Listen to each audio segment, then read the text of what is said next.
Maray pato. Nasaan na ba sila? Ah, andun na sila? Agad pa ng tubig din yan,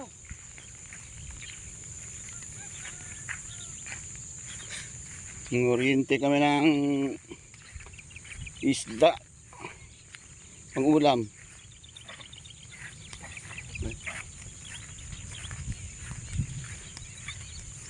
Yaman ni Bailon, Utagaro kalawang rin. Mayroon pa pa isang hektarya to? Ano yan, 40. Ibig sabihin yung dating binabantayan ni Joren doon. Kanya pa rin. Bailon na. Hanggang din may palay. Sa nilutungan natin. Sino ba yung amo ni Joren dati? Si Pilayo. Oo, si Pilayo. Nabili na ni Bailon lahat doon.